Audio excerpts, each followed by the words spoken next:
Today, I'm going to be making Grandma's Date Bars. This recipe is from the Holiday 2023 edition of Allrecipes magazine. So if you thought it was just a website, it's not. It's actually a magazine too. So you're going to be separating your ingredients because you have a base, because these are bars, and then you're going to have like a topping, a date topping.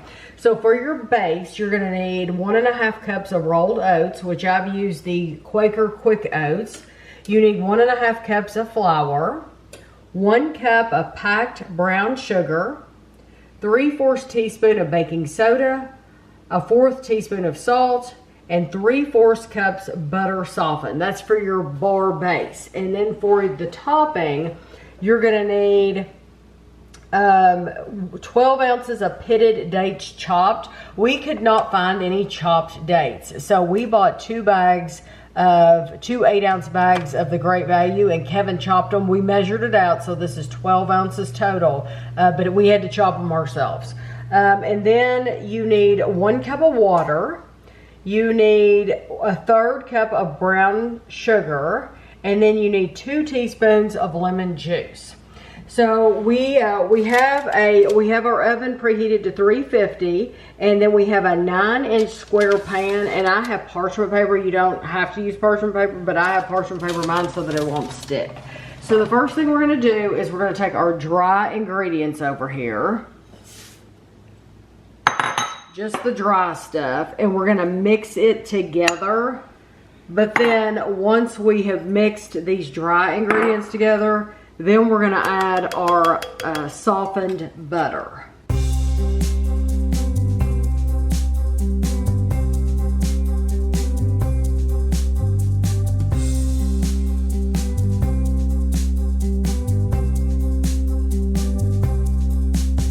Okay, that's all mixed together. So you want to take half of this, and you could weigh it, but I'm just going to eyeball it.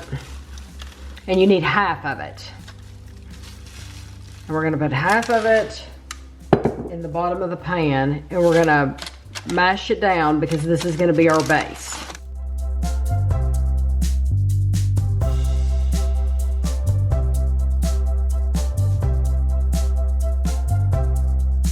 Okay, that looks good to me. So we're gonna set this to the side. So now for our topping, we're gonna take our dates and water and brown sugar, and we're going to heat them in a saucepan over medium heat, and we're going to stir frequently, but you want to bring this to a boil. And once it starts boiling, you want to let it boil for 2 minutes. Just keep stirring. And then once it comes off of the heat, then we're going to stir in the lemon.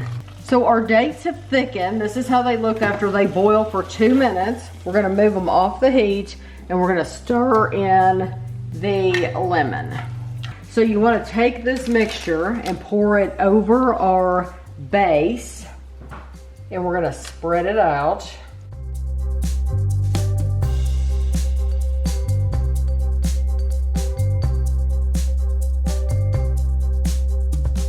And then we're going to take the rest of that crumb that we have, and we're going to crumble it over the top.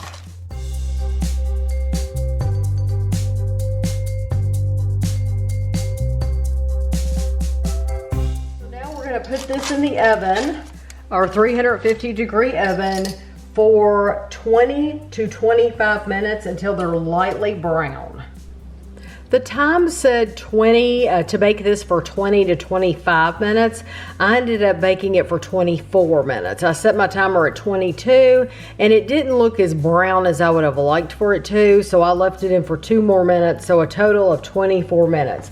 So now it says to cool completely. So I'm gonna set another timer probably for about an hour, and we'll see if they're cooled off after an hour, cooled enough to cut. So these have been cooling for about an hour, maybe even a little bit longer.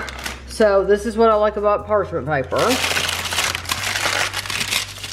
And this is how this looks. You can really see it from this side.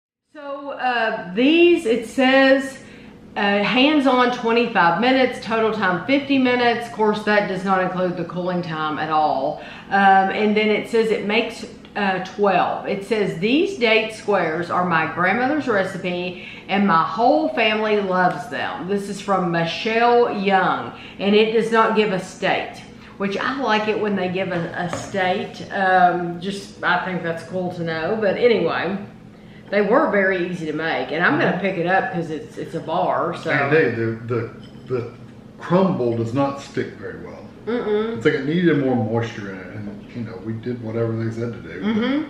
It needed more something. Like butter. Yeah, it needed something to hold it together better.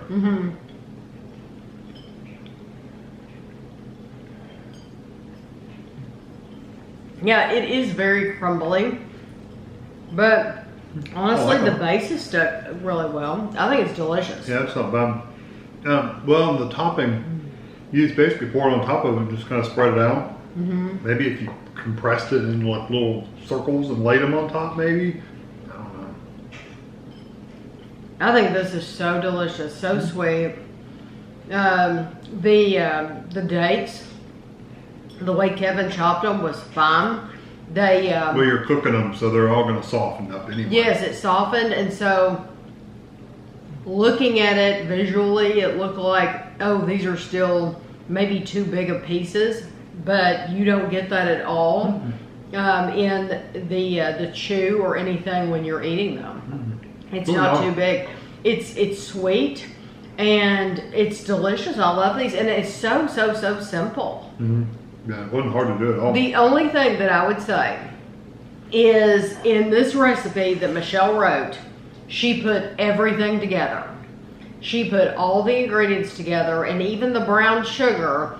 The original recipe says 1 1/3 cups brown sugar.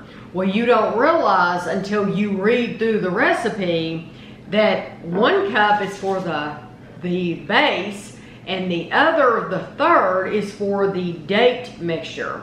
So usually in recipes, they'll say divided. They'll say brown sugar divided or something like that. Or they'll put the recipe, the ingredients for the bars, and then the ingredients for the topping with the date paste, which is how I think they should have done it. But that's the only thing, is you really had to read through those directions. And Kevin's the one that did that, because I'm real bad about getting everything out, measuring it, and not reading the directions at all.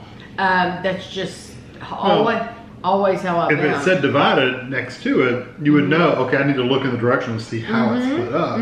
Without saying anything, you didn't know. You would have just put the brown sugar and measured it and been done with it. And then you would have gone through there and not realized it. You may even have skipped over it where it said 1 cup of brown sugar. You may have just put the brown sugar in, and it's like, where did this other brown sugar come from?